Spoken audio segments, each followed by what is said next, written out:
Ok. Alors, on reprend Ramzour Rachamim, nos maîtres ont fait allusion dans Psachim Samachet Amoudbet. Akol Modim Beatzeret de Bainan Lachem. Tout le monde est d'accord, c'est-à-dire même Rabbi Eliezer est d'accord qu'à Shavuot, il faut Lachem. Et l'argumentation de la Gemara, c'est ce que nous avons vu la semaine dernière, est stupéfiant. Yom Shenatan Torah l'Israël, parce que c'est le jour où la Torah a été donnée à l'Israël. Donc c'est paradoxal, parce que le jour où a été donnée la Torah à Israël, on pourrait penser que c'est un jour extatique, un jour d'extase, un jour de méditation transcendantale. Et réciproquement, eh bien, les maîtres disent que puisque c'est la Torah a été donnée ce jour-là, donc ce jour-là, nous avons une obligation de faire bombance. Alors nous avons vu deux explications. Une explication pour exprimer que nous sommes joyeux de recevoir la Torah. Et une autre explication, parce que c'est grâce au fait justement que nous pouvons discuter sans limite sur un bon pinot noir vendange tardive, que c'est ce que nous avons de supérieur aux anges. Parce que les anges, les vendanges tardives, salut, les vendanges tardives ou non, ils n'en ont rien à faire. Et c'est grâce à ça que nous avons reçu la Torah. Donc on doit boire du flacon le jour où la Torah a été donnée. Zekiayom. Azé atartonim em ikar, car ce jour-là, les réalités inférieures sont le principal. Bema sheyarad Hashem ilbar imkol elyonim la tartonim la tête Torah l'Israël, car l'Éternel est descendu avec tous les êtres supérieurs dans les réalités inférieures pour donner la Torah aux êtres inférieurs. Alors, je disais, monsieur Damien, oui, bonjour. Bienvenue dans nos agapes, que dans 2 semaines tapantes, 2 semaines, Jean-Claude Boer, ça va venir pour analyser ce passage même, ce passage. Donc, ça sera intéressant. Je conseille à nos amis des territoires de prendre le TGV de Rechef et venir vous associer à nous. C'est une belle idée, en tout cas. Comment dire? C'est une belle idée. Ouais, j'ai vu l'affiche, j'avoue que c'est très tentant. Tu vas la bercer dans ton cœur, cette idée. Bien, il y aura une garderie d'enfants. Tu pourras venir avec Neran. Ça, c'est un point fort. Ça, c'est peut-être très important. Viens avec Neran, on y va. Alors, comme c'est écrit, bonjour. Vayered Hashem alar Sinaï. Alors, vous voyez, je vais synthétiser l'étude où on en est. Vous voyez nos amis là, ils viennent petit à petit. Eh bien, pas à l'heure tapante.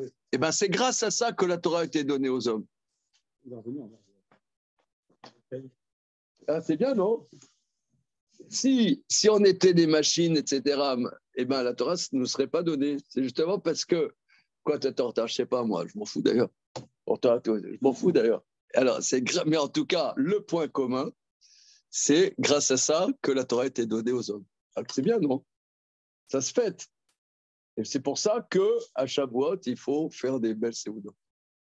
Ah, c'est marrant, je parlais de quelqu'un récemment qui aime bien étudier tout seul. Et il dit parce que j'en ai marre, parce que les Shavuot, ça me fait perdre du temps. Ah, ça c'est bon, ça. C'est plein de sagesse.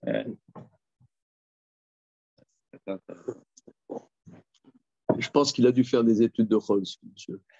Ah oui, vraiment. Ouais, il a dû. Oui, donc je veux une étude efficace. On y va. Mais Yered Hashem, c'est vrai, parce que les délires des autres, ça c'est pesant. Leur pesanteur, leur incompréhension. ouais, ce serait leur spleen, leur bêtise. Par contre, nous, on est brillants. Vired Hashem alors Sinaï. Le Fika, Bayom Hazen Ivra Achametz. C'est pour ça, ce jour-là, a été choisi le pain levé. Shadam Shebo Achametz Ikar Bayom Hazen. Chez Adam, chez Boachametz, parce que l'homme dans lequel se trouve la pâte levée. Alors, on se pose la question, quand même, tout le temps. Alors, si c'est ça, pourquoi nous casser les pieds avec Pessah, quoi, si finalement, le principal, c'est la pâte levée? Non, et puis on voit que tout le reste de l'année, on ne ramène pas de Hametz. Ouais. Que ce jour-là. Que ce jour-là. Bon. Vayush Taïm. Et pourquoi il y avait deux pains? Veimaem Shne Kifse Atzeret. Et les deux moutons de Shavuot. Vezevar Shlamim qui sont Shlamim. Oui, pourquoi? Il faut savoir, et quand vous rentrerez chez vous, vous l'écrirez en lettres d'or au-dessus de votre cheminée, qu'il n'y a jamais des korban Shlamim du tsibour de la communauté, seulement à Shavuot. C'est très important. Hein? Je sens que ça c'est un message. Hein? C'est pas un korban. Yola, c'est un shlamim. Quelque part, c'est veiller d'études à Shavuot, c'est anti. Oui, creusons. Oui, alors, oui. en face de moi, parce que vous n'êtes pas avec nous, il y a, il y a la NUP. Il y a Monsieur Damien a pris des casseroles et des sifflets. Il a dit non à la veillée d'études. Parce qu'il dit que la veillée d'études, en vérité, c'est une incompréhension pour les ignorants. Nous qui avons étudié, on peut tranquillement aller faire dodo à Shavuot. Voilà. Hein, puisque ces jours où la Torah a été donnée, on se la coule douce. Alors, parce que les mecs, là, ouais, ils font une veillée d'études, style acharné à l'étude de la Torah, c'est pas tellement le sujet. Hein? Oui, t'es content. Il est content avec lui-même. Eh ben, c'est bien. Alors, non, mais c'est vrai, c'est-à-dire que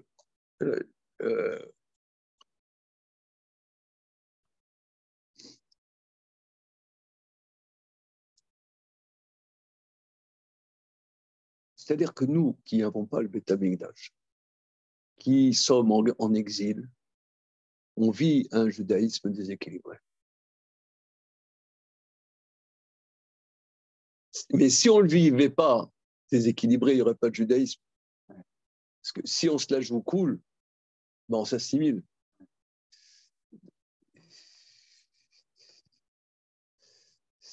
Mais il y a quelque chose de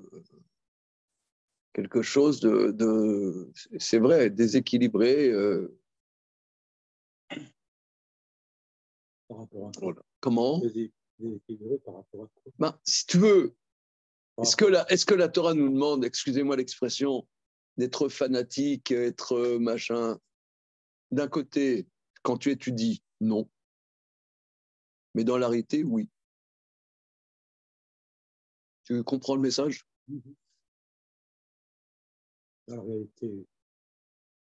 La réalité quotidienne, si tu veux. Oui, du monde, si tu veux. On est en exil parmi des peuples qui n'ont strictement rien à faire de Matan Torah. Si on joue cool, Shavuot, quelque part, il y a un équilibre. Il y a un équilibre, c'est une fête équilibrée qui prend en compte la dimension, la dimension humaine base, dimension humaine basique.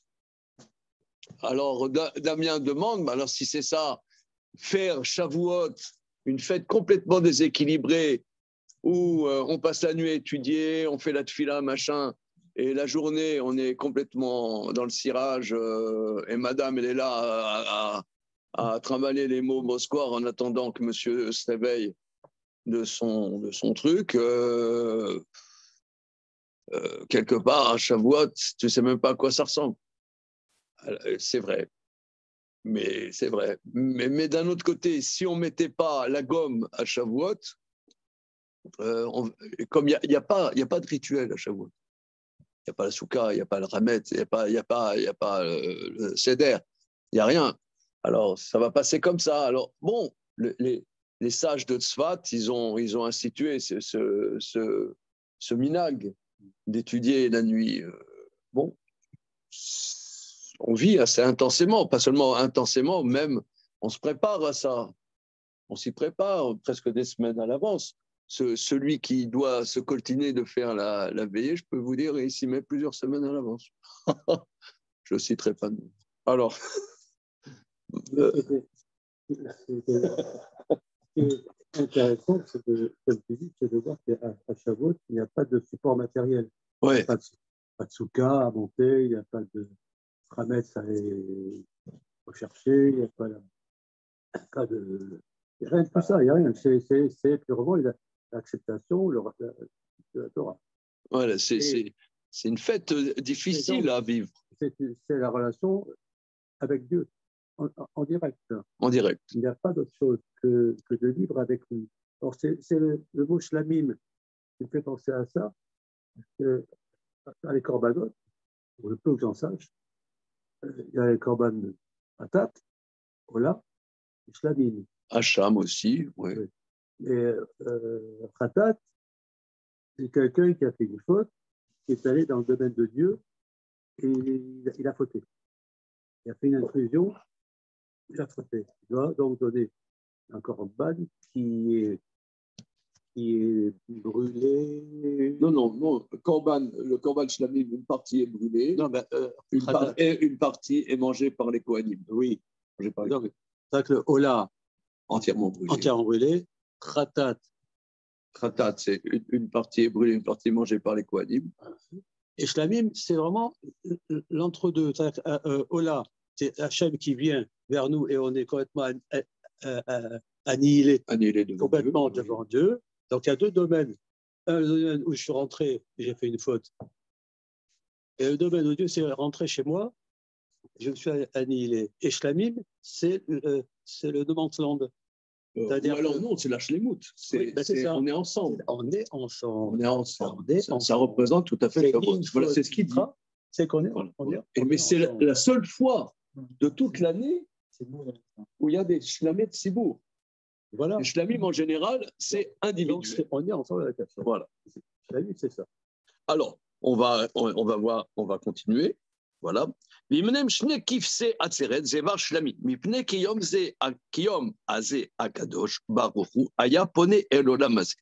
Car ce jour-là, c'est tout à fait ce que toi tu dis, Philippe. Ce jour-là, Dieu se tourne vers ce monde-ci.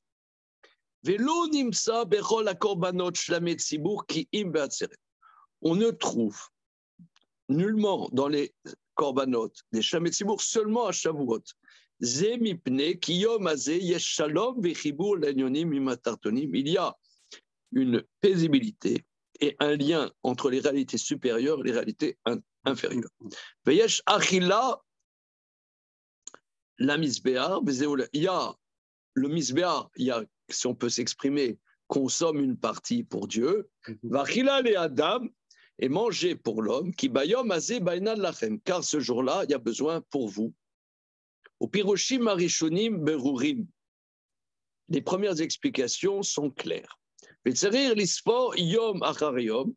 faut compter jour après jour, qui kol yom vayom ou qui rouv yoter, car chaque jour est un rapprochement supplémentaire. Est-ce que finalement de manger à Shavuot, ça des repas comme ça, oui, c'est pas finalement ce qu'on peut faire de nos jours du Beth Amikdash. Oui, absolument, c'est sûr. C'est ce qu'il dit. C'est ce qu'il dit. Notre part absolument. C'est ça. Hein. On exprime par là, même d'après Rabbi Lézer, qui dit que les jours de fête, tu pourrais quelque part jeûner, hein, mais pas à Shavuot. Shavuot, pourquoi? Parce qu'il y a une shlemut, Dieu est présent, l'homme est présent, et on échange ensemble. Voilà. Mais il faut se rapprocher. Quand ils sont sortis d'Égypte le 15, Kanu madregatam velo aya laem malat asechel chez Atorah.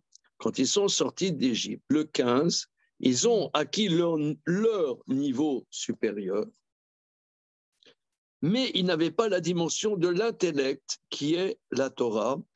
Le cas miyad les machorat, c'est pour ça le lendemain, aya atrala la gia et madrigat Torah, il y a le début pour arriver au niveau de la Torah, shu sechel et gabré, qui est un intellect parfait. Et kol yom kiruv yoter ad yom chamishim, chaque jour est une proximité jusqu'au 50e jour. Nayom shena Torah en le'acher velo lagdim, le jour où la Torah a été donnée.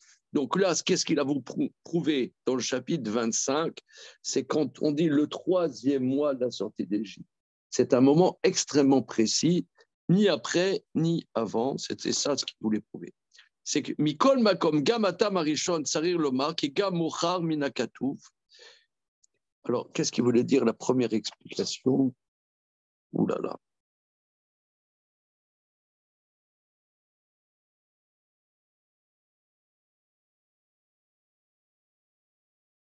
Je ne me souviens plus exactement. En tout cas, quoi qu'il en soit, oui, il a dit le troisième mois. Donc, c'est ce qu'il a expliqué plus haut. Donc, il y a deux dimensions. Il y a le 3e mois et le 50e jour. Hein. Parce que le 1 et le 2, le 1, c'est une dimension en tant que telle. Le 2, c'est la dualité. Et on avait vu, souvenez-vous, que c'était comme la femme qui se convertissait. Ouais, pour pouvoir se remarier, il fallait attendre le 3e mois. Hein, pour sortir du reshoot et être disponible à recevoir. Hein, pour être disponible à recevoir. Donc, sortir du reshoot de l'Égypte et petit à petit sortir de ce reshoot pour être disponible à recevoir la Torah. Voilà. Charé Amar Michol Hachit et Sel Ben Israël, Tala Zman, le 3e, Mouchar Befirouche, chez Gam, Taloui Bachodesh Shlishi, Kimouch Amarnou Leba. Donc, le don de la Torah dépend de la dimension du 3e mois, comme on l'a vu plus haut. Commençons le chapitre 26. Voilà. Alors, je dis pour nos amis qui arrivent un petit peu à la mi-temps, là, que dans 2 semaines, il y aura mon ami Jean-Claude Boer qui va venir de Strasbourg et qui va faire un exposé sur ce qu'on vient de faire, sur le 25e siècle. Jean-Claude Boer, c'est celui qui a rédigé le livre de André Franquet. Voilà. Bien. Chapitre 26. Kacher, oui, c'est quelqu'un de très, très, très intéressant, Jean-Claude. Je vous conseille. Ce sera après l'étude, là, ce sera 10h30 dans 2 semaines. Voilà. Très, très intéressant, très, très profond. Voilà. Ça vaut le coup de connaître. Kacher Idbaer les Maala, chez Zman la Torah et no Bemkri. Nous avons expliqué plus haut que le don de la Torah n'est pas aléatoire, conjoncturel. Car ma shenatan la Torah bamidbar. Ah, c'est parti, maintenant il est parti encore. Pourquoi la Torah a été donnée dans le désert? Je trouve qu'il se calme un peu le marin. Non, vous ne trouvez pas? Un peu, je ne sais pas, un petit calmant. Quand il n'y a rien et qu'il y a quelque chose, ouais. Le désert, il n'y a rien. Mais il paraît que le désert, c'est spécial. Je sais pas, moi, j'ai jamais. Pour faire la Torah, il fallait faire le désert soit dans soi aussi. Ouais. Pour toute cette notion. Quoi. Le désert, on appelle ça le désert aussi pour les protestants. L'assemblée du désert. Ah ouais. Dans le Massif central, dans l'Aveyron. Mais on voit, par exemple, au niveau juif, il y a eu des centres quantitativement peut-être pas, mais qualitativement extrêmement forts en Torah, extrêmement denses en Torah, dans des endroits complètement pourris. par exemple, le chassidisme, c'est né là-bas en Ukraine, dans des bleds, qui ne sont pas des bleds. C'est des endroits qui ne sont même pas des endroits. Actuellement, je suis en train d'étudier une série de livres de Chassidoute qui s'appelle le Magen Avot, d'un rabbi de Kapoust. C'est en Biélorussie. Mais alors, Kapoust, c'est encore aujourd'hui, c'est un village. Mais c'est intéressant parce que, comment il s'appelle le dictateur de Biélorussie?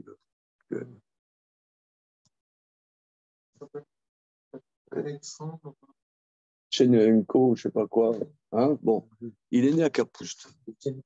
Oui, Lutchenko. Lutchenko, il est né à Kapoust, d'ailleurs, qui était il y a 100 ans, 150 ans, un endroit où il y avait c'est pas des rachamim, c'est des géants en Torah, quoi. Et c'est un village avec 250 personnes. Lutchenko. Et aussi, par exemple, au Maroc, les grands kabbalistes du Maroc, c'est du sud du Maroc, c'est le désert. Moi, je ne suis jamais allé là-bas. Nonobstant le fait que j'alasse Casablanca, mais Casablanca, ce n'est pas le désert, mais il paraît là-bas que les Fulalettes, etc., c'est le désert, quoi. C'est la porte du désert. Et Marrakech, le sud de Marrakech, etc., c'est là où il y avait les grands maîtres kabbalistes du Maroc. Et c'est le désert. Le contexte pour que le Torah est enseigné. Dans un endroit où c'est idyllique. Je vais vous dire, moi vous voyez, par exemple, dans la région parisienne, un endroit pourri. Dites-moi un endroit pourri, Sarcelles. Il y a la Torah. Oui. Hein? Je sais pas. C'est pas. On s'y attend pas. Comment? On s'y attend pas. Oui, oui, non. Oui, non. Enfin, quand vous démarquez un verbe. Oui, quand il y a la guerre Sarcelles, tu t'attends pas que les États de guerre dans le coin. Quoi. Mais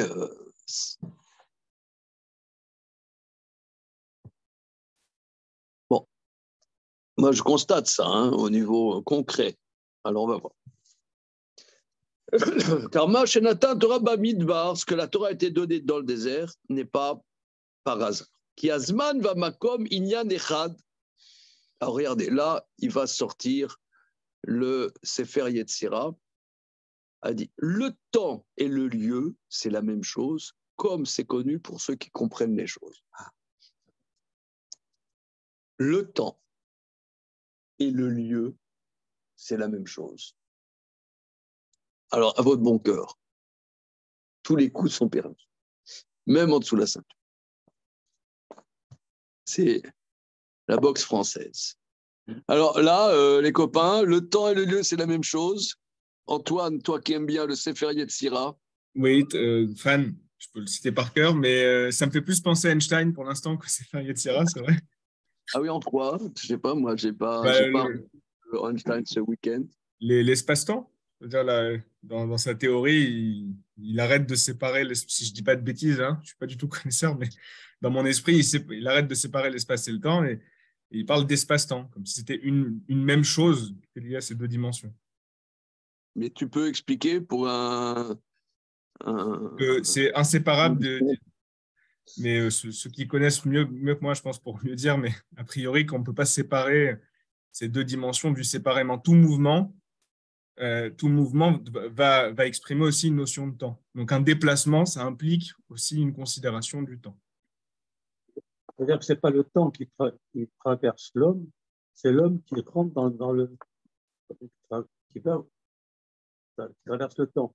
C'est-à-dire que c'est des cycles. C'est-à-dire qu'à Pessah, par exemple, c'est l'homme qui rentre dans l'espace-temps de Pessah. Oui. Donc c'est un lieu et c'est un temps. Ce qui bouge, c'est l'homme. Ce n'est pas le temps ni l'espace. On rentre dans un temps. On rentre dans un temps. On rentre dans un lieu.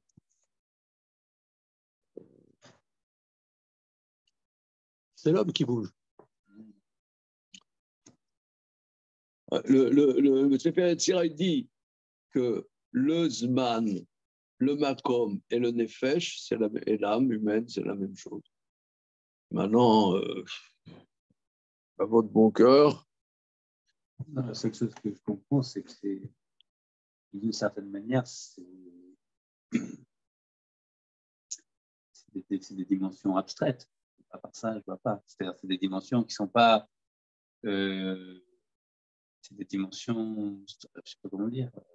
Je lirais plutôt, moi j'entends plutôt, comme dit Philippe, j'entendrais plutôt, comme dit Philippe, que pour nous, le temps, enfin pour moi, comme ça, hein, c'est une abstraction. Or, moi j'entends ce que toi tu dis, Philippe, que de la même manière qu'il y a des lieux, tu vois, par exemple, nous on est à Paris, vous connaissez Paris, oui. À Paris, il y a des lieux très très typés. Par exemple, tu as l'Est parisien, tu as l'Ouest parisien. Il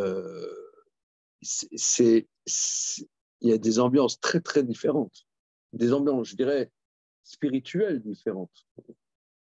Tu as les gars de Ménilmontant, c'est une rue. Hein. À Barbès, Montmartre, c'est une rue. Ouais, tu as, comment dire, tu as Belleville, tu as une certaine ambiance ouvrière, même si aujourd'hui c'est plus ouvrier, mais tu as un certain genre, et tu vas dans, comment on dirait, les beaux quartiers. C'est vraiment, moi j'ai toujours, quand je suis là-bas dans l'Ouest parisien, je me dis, est-ce qu'on vient tous du même homme, du même Adam Arishon? Moi, ça me pose des questions théologiques.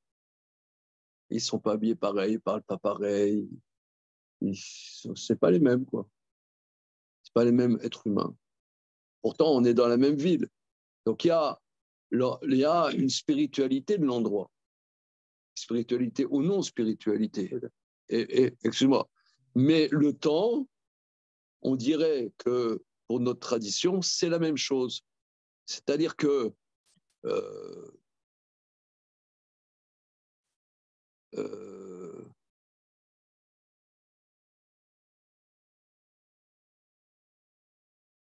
j'ai vu dans le livre de Kapust, là, le rabbi de Kapust, Magen Avot. Vous savez, le hétrog a une importance particulière, comme on sait. Or, l'hétrog, c'est Peri Etz Hadar, c'est le fruit magnifique. Il y a plusieurs explications dans la Gemara. Quel est ce fruit? Pourquoi ce fruit? Qu'est-ce qu'il a, ce fruit? Une des explications, c'est que c'est un fruit Hadar Meshana Leshana. C'est un fruit qui reste d'une année sur l'autre. Si tu ne le cueilles pas, il continue à pousser. D'ailleurs, il y a des trogim très gros, parce qu'ils ont plusieurs années. En général, un fruit, une pomme, tu la laisses sur l'arbre, elle tombe, elle pourrit.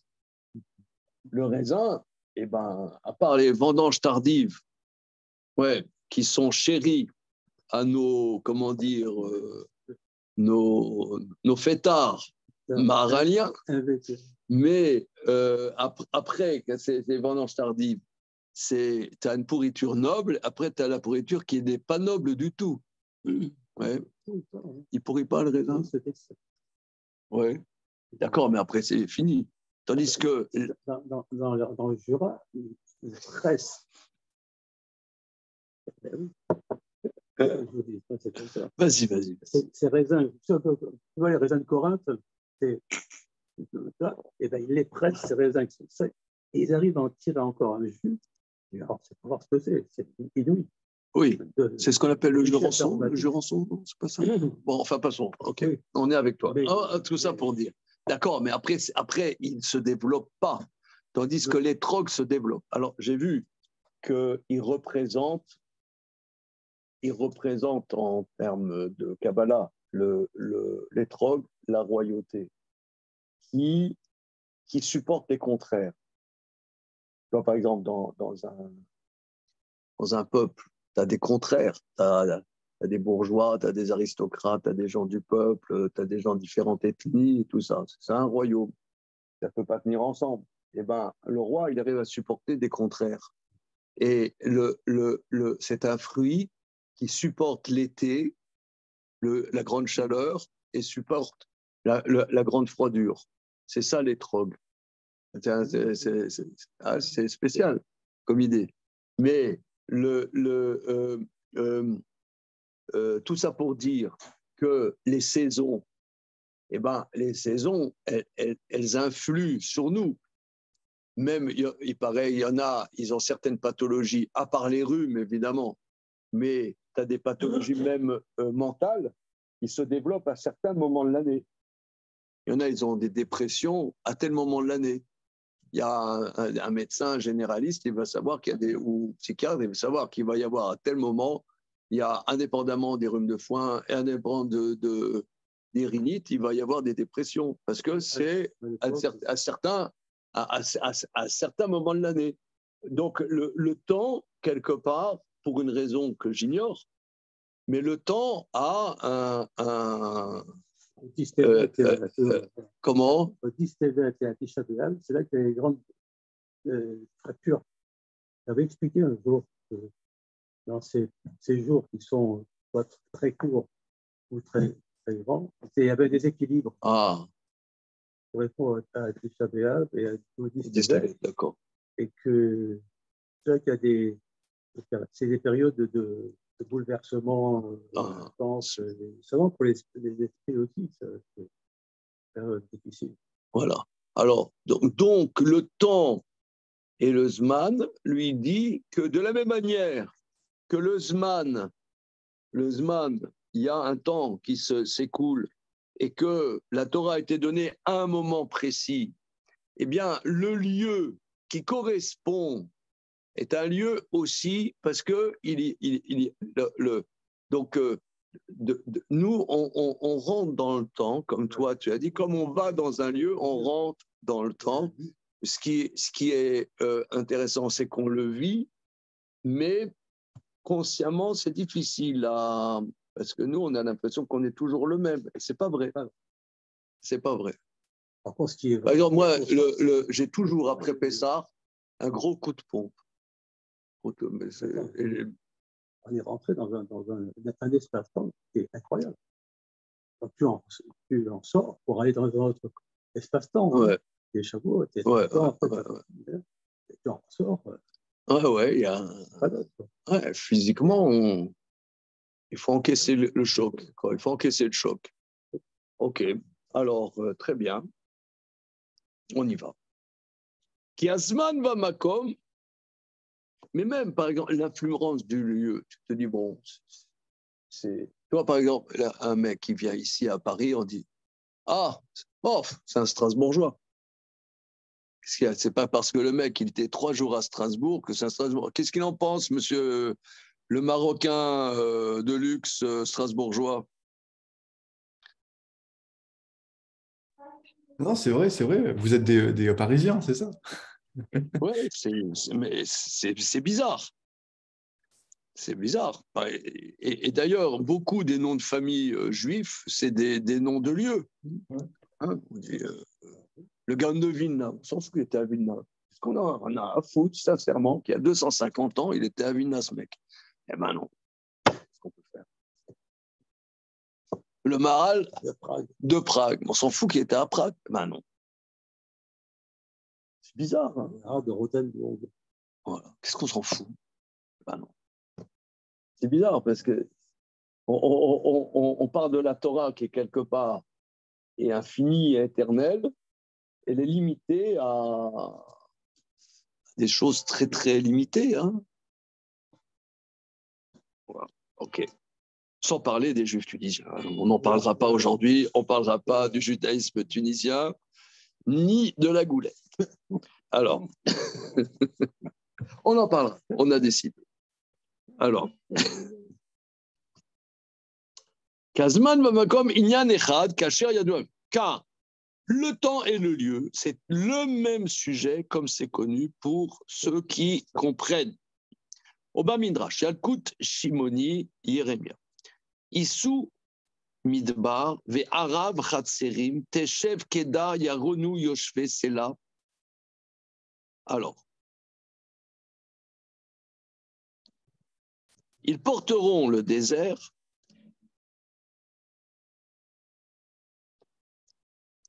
Arav Ratserim, ces villes des cours, Teshev Kedar, Kedar c'est les Bédouins, s'installent les Bédouins, Yaronu chanteront Yoshve Sela, chanteront ceux qui habitent dans les cailloux. Bon, ok. Ça ressemble à quoi? Les Nassi chez Nirnas la Médina. Ça ressemble à un prince qui rentre dans un pays. Veraou Oto Bené à Médina. L'ont vu les gens de pays. Bachou Milfanav. Ils ont fui devant ce prince. Nirnas la Shniya. Il est rentré dans un second pays. Bachou Milfanav. Ils ont fui de devant ce prince. Nirnas Lahir Chareva, il est rentré dans une ville en ruine.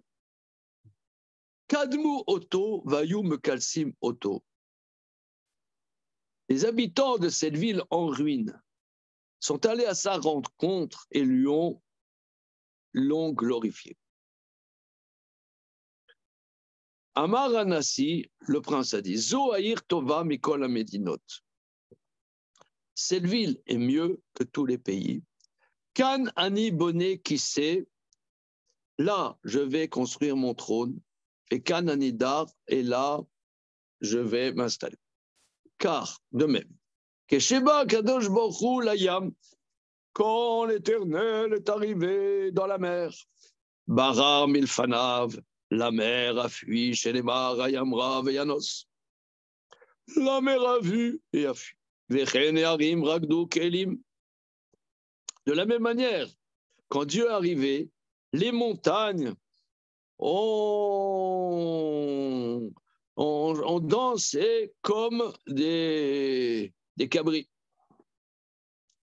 C'est-à-dire devant Dieu, les montagnes ont fui. Balamidbar Hareva, il est allé dans le désert de Kayas, Kadmu Oto, et sont allés à sa rencontre. Shenema, Issou Midbar, Varav Ratsim, Teshev, Kedar, Chano, Yoshve, Sela. Amar, il a dit, on va regarder le verset dans Jérémie dans 2 minutes. Amar, Zohaïr Tova Mikol Amedinot, cette ville est plus chérie que tous les pays. Kanani Boné, Vedar Betoro, là je vais construire et m'installer. Itrilus Mechim, ils ont commencé à être joyeux. Shenema, Yesosam Midbar Vatsia, ont été réjouis le désert et la désolation. Je sens que ça va rentrer dans les tréfonds de l'âme. Bon, alors, nous qui ne connaissons pas Jérémie, on va regarder. Yalkut Shimoni, Jérémie, Remez Reshpe. Je vais voir le verset.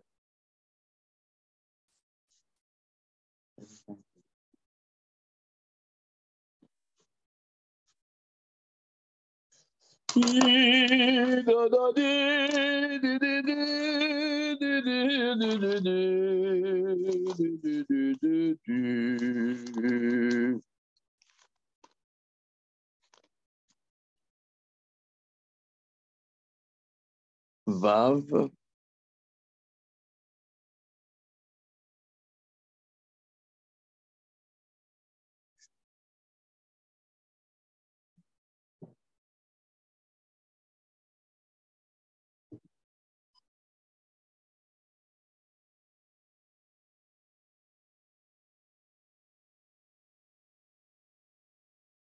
C'est dans Isaïe Membet.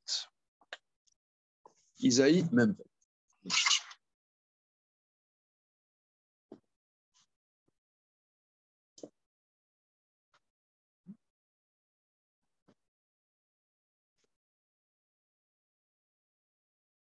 veulent.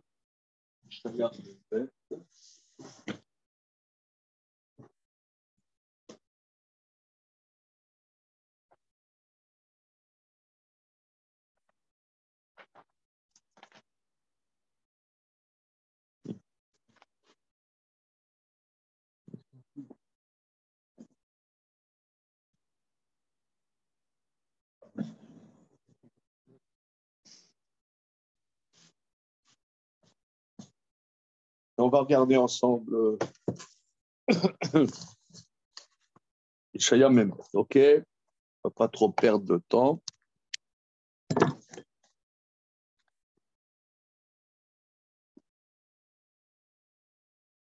Voilà, j'ai trouvé. Verset Yud. Tu as trouvé? Ah, magnifique. Magnifique. Non, mais ça, c'est Bereshit. Alors, même bête pasuk que Yud. C'est bon, les amis? Alors, Shirul Hashem, Shiradash, Tilato Miktsearetz, Yorde Hayam, Umelo, Iim, Veyoshve. C'est beau comme du Isée. Chantez à Dieu un chant nouveau. Sa gloire des extrémités de la terre, ceux qui vont dans les océans et ce qui le remplissent, les îles et leurs habitants. Comment? C'est pas un chant, ça, non? Il y a Shirul Hashem, mais la suite, non, c'est autre chose. Non, et Shirul Hashem, Shichadashi, ça commence pareil, après, ça va bifurquer. Issou midbar ve'arav chatserim teshev kedar yaronu yoshve sela merosh arim itzvachu yasimu l'Hashem kavod tilato ba'im yagidu. Bon. Alors, Issou midbar ve'arav chatserim. Qu'est-ce que ça veut dire? Ah, Issou midbar, Rashi explique que élève le désert une voix de chant. Chatserim teshev kedar, midbar kedar, shemdarim imam beoalim, Issou kol ve'yaronu.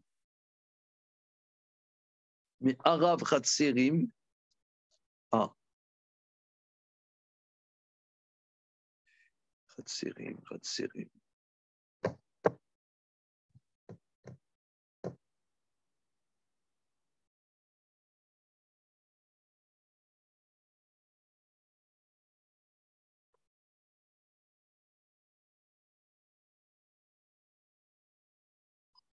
Chatserim, c'est les cours, c'est-à-dire les espaces ouverts. Issou midbar,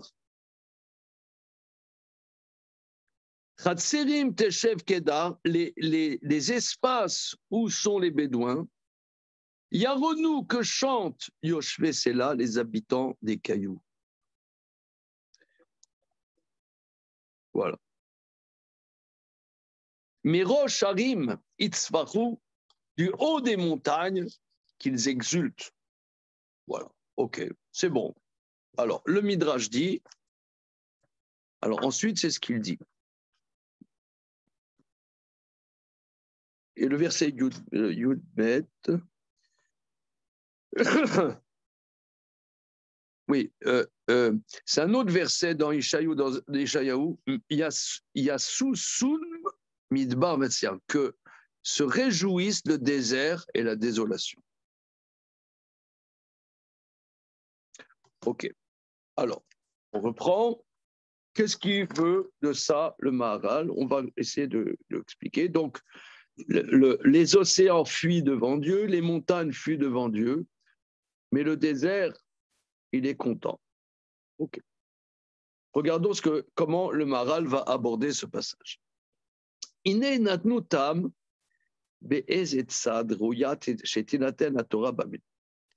veulent expliquer par quel aspect est-ce légitime que la Torah ait été donnée dans le désert. Ils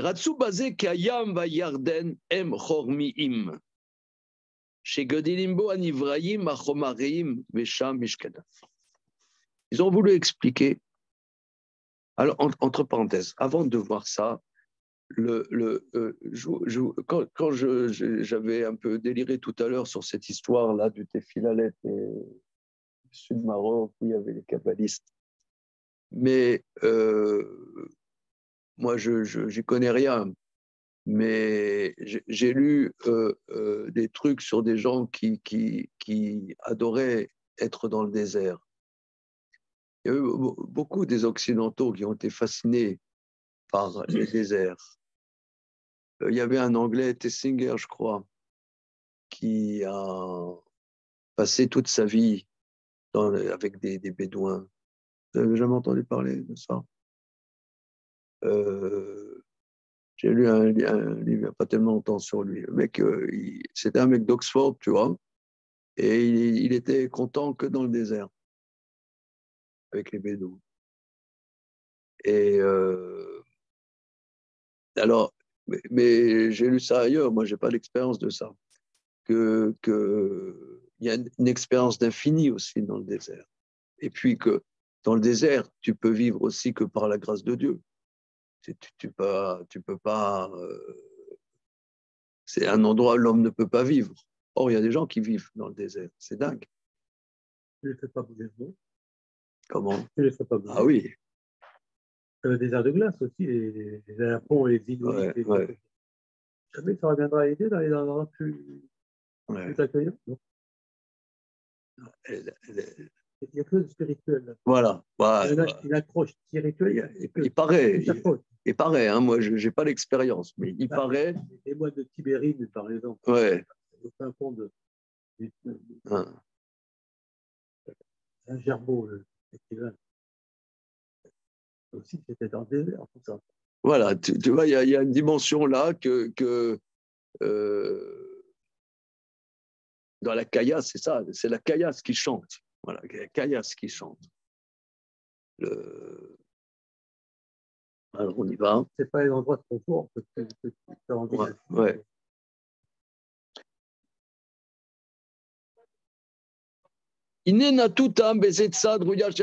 Ratsubase, qui a Yam, la mer et le Jourdain sont matériels, car ils poussent, ils grandissent des créatures matérielles, c'est là leur résidence. Le Fikar en laem kiyum vamida imachem idbarar, c'est pour ça la mer, l'océan n'existe pas devant Dieu, qui est Kadosh Nivdal Minachomari, qui est complètement séparé de toute matérialité. Le Fikar, Amar Bayam, c'est pour ça le verset dit au sujet de la mer, Ayam Raveyanos Ayarden Tisov Leafor. Que quand Dieu, si vous voulez, si on peut s'exprimer ainsi, lorsque Dieu apparaît, la mer voit et fuit, le Jourdain, il part en arrière.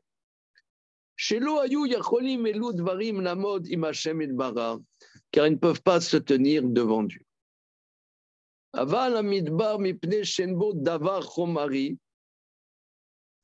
Mais le désert qui n'a rien de matériel, il n'y a pas d'existence matérielle.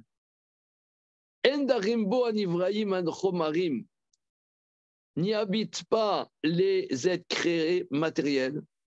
Rak ishemama vetsia, c'est la désolation et l'aridité. Mi plaisait, aya smecha la midbar. C'est pour ça qu'il y avait la joie au désert quand Dieu est apparu.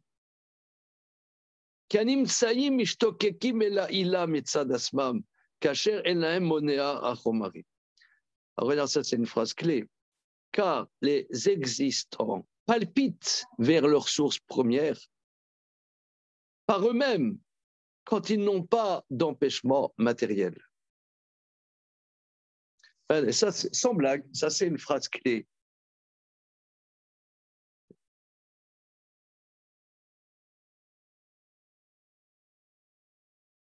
Alors imaginons, regardez, imaginons que Dieu veuille se révéler aujourd'hui. Ouais. Alors aujourd'hui, Mais alors, le feuge moyen, il va dire à Akadosh Baruch Hu, excuse-moi, là j'ai un grand week-end à Deauville, j'ai pas que ça à faire. J'ai un autre jour. Un autre jour, je veux dire, je vais avec des copains à Deauville. Non, je suis pas dispo. Quoi. Les fricassés qui m'attendent. Voilà, et les banatages. Bon. Et encore. Et il y avait différentes sortes de sushis. J'ai appris hier que les sushis, il y avait sushi et sushi. J'ai appris. On apprend toujours. Alors, mais quelqu'un, il va pas à Deauville, il n'a même pas où aller vraiment. Mais Hachem, il est dispo, il n'y a pas. Il n'a pas de. Il n'a pas.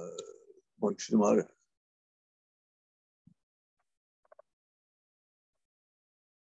Il n'a pas le monéa romari. C'est ça le paradoxe en vérité, le paradoxe humain. Quoi. Comment? Là, ça va être 25, il a développé que tout le la reine. Apparemment, il y a quand même une matière qui doit être présente d'Afka à Shavuot. Maintenant, on dit que c'est un monéal. Il dit ce qu'il dit, il a raison. Veuillez répéter pour vos petits camarades. Dans l'article 25, il a développé longtemps de l'archène pour dire qu'il y avait une dimension des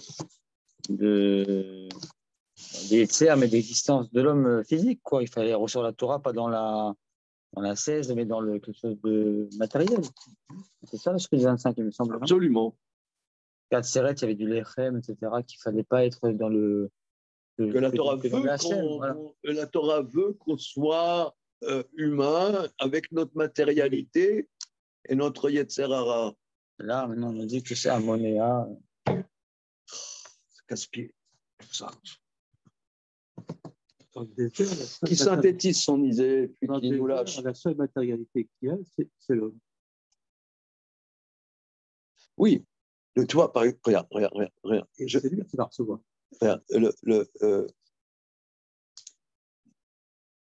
c'est des choses, intellectuellement, je ne comprends pas. Mais dans la réalité, je la vis.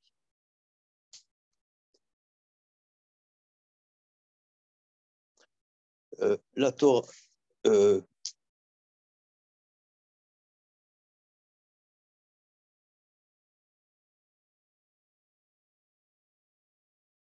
vous donne un exemple simple. Hein. Hier, dans la paracha, on a dit hein, je ne veux pas faire un grand speech là-dessus, mais simplement pour essayer de comprendre. Bon, j'étais quelque part, ils m'ont donné la parole à leur risque et péril. Et alors, moi, j'ai dit que j'ai rapporté Ramban, qui dit tu aimeras les prochains comme toi-même. A priori, ça ne veut rien dire, puisque même si on est dans un cas limite, ma vie passe avant la vie d'autrui. Donc, qu'est-ce que ça veut dire tu aimeras ton prochain comme toi-même? Il explique tu recherches, tu aimeras pour ton prochain, pas être Réhara, mais pour ton prochain. Tu dois souhaiter pour ton prochain autant de bien que tu le souhaites pour toi-même.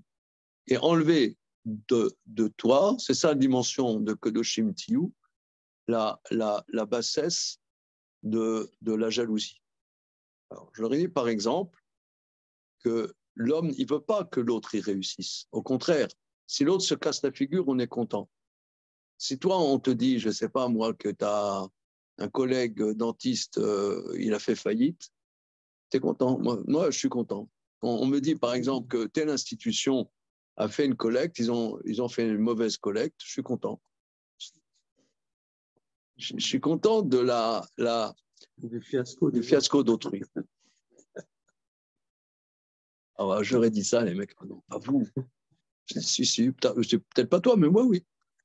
Les mecs, mais c'est justement, c'est ça ce que la Torah demande, c'est qu'on surmonte ça et qu'on aime autrui, que autrui réussisse comme moi. De la même manière que j'aimerais, moi, réussir, j'aimerais que lui réussisse. On me dit, ah oui, un tel, il a il a fait le sioum du chasse. Quel con.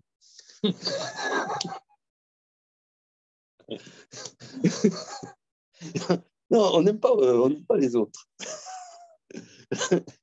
On n'aime pas. La Torah, elle veut qu'on surmonte ça. Et c'est quoi les outils pour ça? Comment? C'est quoi les outils pour ça? Qu'est-ce que tu dis? C'est quoi les outils pour ça? Ben, c'est l'ordre de la Torah. C'est ça que le Shimtiyu. Il faut une dimension. Parce qu'instinctivement, on aime le fiasco d'autrui. Et même, on aime bien que l'autre soit brillant, mais moi plus que lui. Etc. Alors, bon.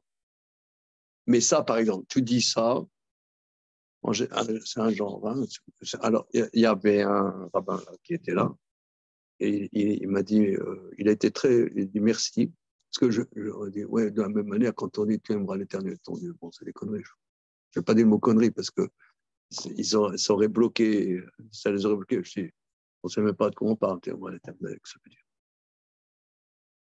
On dit, tu aimeras ta femme. Enfin, voilà, je les ai un peu asticotés, quoi.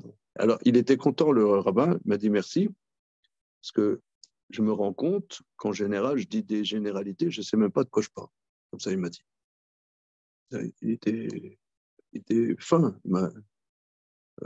Alors, je lui ai dit, bon, ça, c'est l'école de Ravolbe, de Ravolbe, pour mettre à Babitbol, et essayer de savoir de quoi on parle. Parce que la Torah, justement, elle était donnée à l'homme, avec nos. Voilà.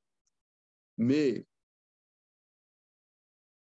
souvent, quand je parle à des gens qui sont bourgeois, par exemple, là, tu vois ça, ce que je viens de dire, des fois, il y a le lundi après-midi, il y a des études pour les dames, tous les lundis après-midi à Sarcelles. Quand je vais là-bas, je parle de ça, elles sont au taquet, les dames. Elles pigent ça, elles sont au taquet, parce qu'elles sont proches de ce qu'elles vivent. Les femmes pieuses, elles sont proches de ce qu'elles vivent. Et quand je vais dans un milieu bourgeois, de juifs bourgeois, c'est impossible de parler de trucs comme ça. Ils sont trop éloignés d'eux-mêmes. Ils vivent les choses, mais ils ne s'interrogent pas sur leur existence. Ils sont bourgeois. Les gens simples qui ont du Yetzer Hara, par rapport à, ils ont le Yetzer Hara, mais justement, ce Yetzer Hara, ils peuvent percevoir leurs difficultés. Tu vois, par exemple, je vais à Sarcelles, je leur dis, voilà, comment? Ils cherchent un antidote aussi. Ils perçoivent leur bassesse quelque part. Voilà, mais ils sont présents à leur bassesse. Par exemple, je vais là au public féminin là, à Sarcelles, j'en parle des relations avec leur belle-fille ou leur belle-mère, elles sont au taquet. Ah oui, qu'elles ont envie d'arracher les yeux de leur belle-fille, mais je ne comprends pas, c'est écrit dans la Torah, tu aimeras ton prochain comme toi-même, pourquoi vous pouvez arracher les yeux de votre belle-fille? Elles sont présentes à ça. Ou alors que tu leur dis, voilà, que vous avez un gosse que vous préférez, un gosse parmi les autres. Ah oui, c'est vrai. Ah ben non, mais tu vas dans un milieu bourgeois. Ah ben non, il ne faut pas. Il faut pas privilégier un enfant par rapport à un autre. D'accord, il ne faut pas. Le fait est, c'est qu'on préfère un gosse parmi d'autres. C'est un fait. Maintenant, comment vivre avec ça? C'est ça qui est compliqué. Mais quelqu'un qui est, excusez-moi l'expression, donc, par rapport à ta remarque, c'est que le Yetzer Hara, ça ne veut pas dire qu'il n'y a pas de Yetzer Hara, puisque le désert, en vérité, il y a un livre de Kabbalah important. Quand je dis Kabbalah, ne croyez pas, moi, je connais rien, mais des fois, je lis des choses, mais j'y connais rien. Mais il y a un livre très, très important, c'est le livre peut-être le plus important de Kabbalah du XXe siècle, qui s'appelle le Shem Shebo Varlama. Je ne sais pas si vous avez entendu parler. Du grand-père du Rav Eliashiv, son grand-père. Il y a un passage dedans, il dit que le désert, c'est les forces même de la Touma. Dans le désert, tu as des êtres. Pourquoi l'homme ne peut pas vivre? Parce que les forces maléfiques sont le désert. Ce n'est pas un lieu paradisiaque. Mais c'est un lieu où il n'y a pas de matérialité. Mais les forces maléfiques sont déchaînées dans le désert. C'est ce qu'on voit, il y a des serpents, il y a des scorpions, il y a peut-être il y a encore plus de Yetzerara dans, mais le Yetzerara, c'est peut-être pas la matérialité. La matérialité nous empêche peut-être même d'être présent à notre Yetzerara. Mais ça, je constate. Je constate, quelqu'un est bourgeois, il est excusez-moi l'expression, hein, il est absent de ce qu'il vit. Tu peux pas. Il y a trop d'écran. Il y a trop d'écran. Entre lui et ce qu'il vit. Et ce qu'il vit. Il est dans les banalités. Il est. Mais les gens simples, ils se connaissent. Ils se connaissent. Ils connaissent leurs difficultés. Alors peut-être qu'ils ne les surmontent pas. Ça, c'est encore autre chose. Donc une rabbrouta avec ton Yetzirah. Ouais. Mais j'adore faire cours aux dames à Sarcelles. C'est au quart de tour. Elles sont parce qu'elles vivent. Elles sont dans leur vie. Elles sont qu'est-ce que c'est un mari, qu'est-ce que c'est un enfant, qu'est-ce que c'est des parents, qu'est-ce que c'est l'argent, qu'est-ce que c'est la parnassa. Elles vivent les vrais problèmes. Quelqu'un qui est dans voilà, il est à la bourse, voilà.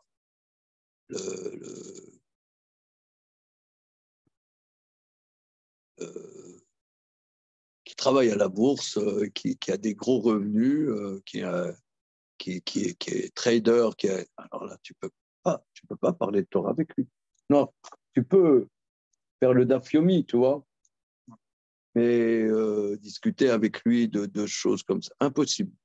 Il est absent. Il est trop tiré en arrière. C'est ce que le Maharal dit, hein. Il y a le monéa à Chomari. Mais le Chomari, c'est pas.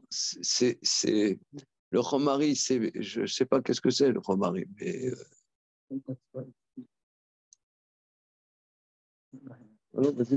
Le Chomari dont tu parles ici dans le 6e période, parce que c'est le Chomari qui est le monde extérieur, qui est agressif, qui ne permet pas justement de me connecter.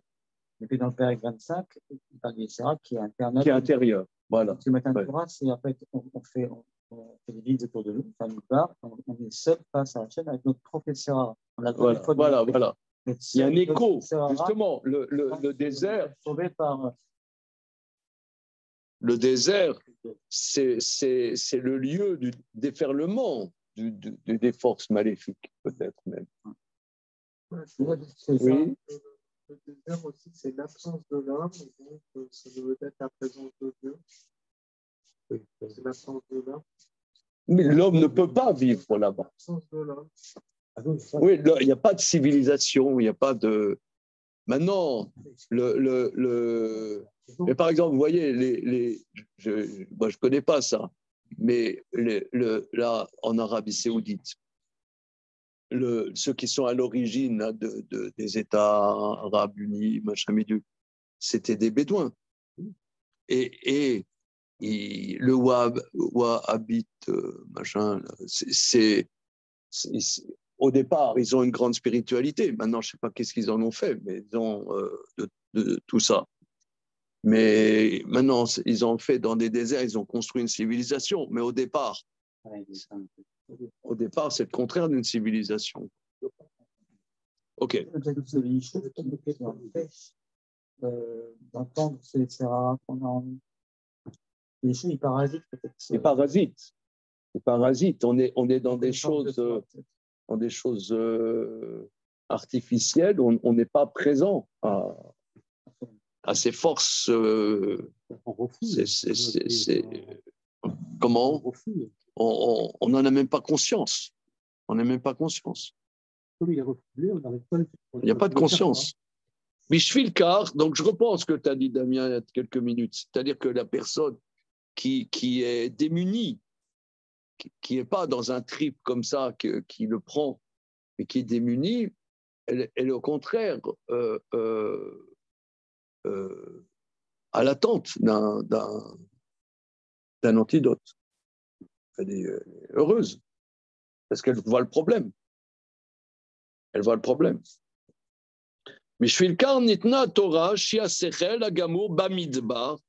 C'est pour ça la Torah, qui est l'intellect parfait, est donnée dans le désert, car le désert est dégagé de toutes les choses matérielles. Donc, c'est l'endroit spécifique pour la Torah qui est le désert. Ok, regardez, on s'arrête à la fin de ce paragraphe et Bezrat Hashem, nous allons continuer. Merci. Merci. Voilà. Vraiment, ça c'est. Comment? Non, c'est. Ça se surmonte, ça va. Non, c'est de vous parler. C'est-à-dire, c'est une chose de l'admettre. Admettre quoi? Voilà, qu'on a envie de l'échec de son prochain. C'est autre chose de le surmonter. Et c'est incroyable. Ça veut dire, on te dit, voilà, je sais pas, Rabatel a dû fermer sa yeshiva. Moi, ça me fait du bien. Ça me détend, quoi. Je me sens mieux. C'est dégueulasse. C'est franchement dégueulasse. On se nourrit du fiasco de l'autre. Fiasco. Ça nous. Monsieur, qu'est-ce qui vous rend heureux? Que l'autre, l'échec de l'autre. L'échec de l'autre. On te dit, voilà, je sais pas moi, on te dit, voilà, tu as un copain, ce Cohen, il a ouvert un centre d'enfer, machin. Bon, finalement, il a mal géré, il a dû fermer. Je te dis, c'est bien. Je suis content. Qu'est-ce que tu es content? C'est ton copain. Non, je suis content. Ah, je savais, il est rentré dans les trucs. C'est la grenouille qui voulait faire plus grosse que le bœuf. Ça m'enlève mes soucis. Ça veut. Ça donne du piment à la vie. Voilà. Comment, ça me tranquillise.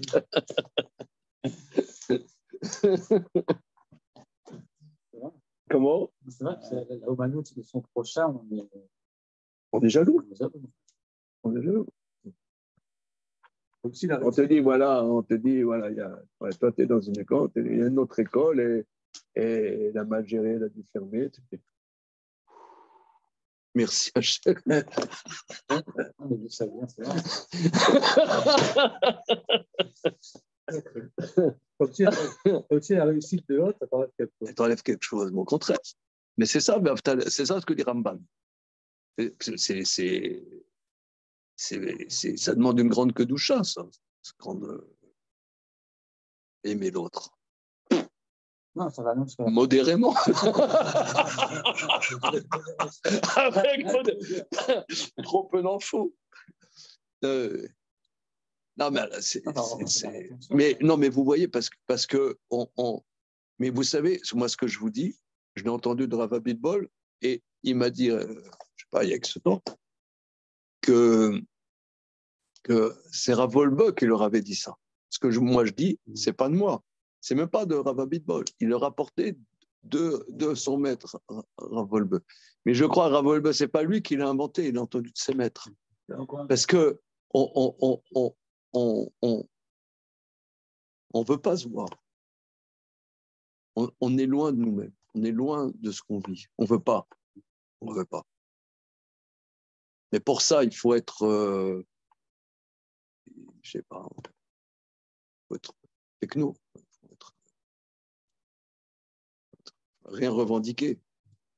C'est pour ça, moi, les seuls gens vraiment, à part vous, évidemment, un peu, à part vous, avec qui j'ai un bon dialogue, c'est les caissiers et les caissières d'Intermarché, Auchan. C'est des gens simples. On peut dialoguer avec eux.